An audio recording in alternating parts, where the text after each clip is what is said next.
রিয়া, তুমি ওখানে কি করছো? ওখান থেকে জলদি নিচে নামো, কারণ একটু পরেই ম্যাডাম চলে আসবে। তাড়াতাড়ি নামো, নাহলে ম্যাডাম তোমাকে বকা দেবেন। আমি তোমাদের নতুন ম্যাডাম। রিয়া, তুমি বেশ ভালোই মজা করতে পারো, পরের বার প্র্যাকটিস করে এসো। আমাকে মাফ করবেন, আমার আসতে দেরি হয়ে গেল। আরে এরা দুজন তো দেখতে হুবহু একই একই রকম রকম লাগছে।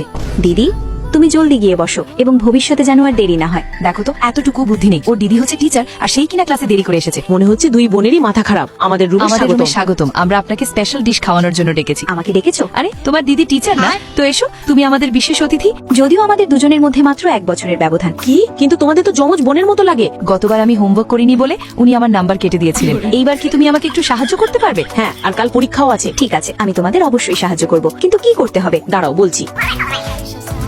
ঠিক আছে, সবাই নিজের নিজের পেপার লেখা শুরু করো। কেউ চিটিং করবে না। আর জিনি, তুমি তোমার মোবাইলটা দাও। আর সেনি, তুমি বোতলটা দাও। গাদ কোথাকার।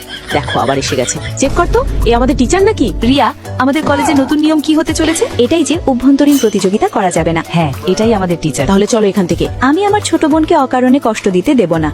জানি না কে আমাদের পড়তে দিচ্ছে না। এই খোদা, এটা কি হয়ে গেল? সরি বোন, মাফ করে দিস। তুমি কি সবসময় গানই শুনতে থাকো? চলো আমাদের সাথে মোমো খেতে। হ্যাঁ চলো চলো। দিদি, আমি এসে গেছি। আপনার সময়ও শেষ, এখন আপনারও ক্লাস করা উচিত। তোমাকে আমার চিন্তা করতে হবে না, কারণ আমাদের নতুন টিচার এখনই আসতে চলেছে। ওকে গার্লস, আমি এসে গেছি। বিটিএস পছন্দ করলে ভিডিওটি লাইক করে চ্যানেলটি অবশ্যই সাবস্ক্রাইব করে দাও।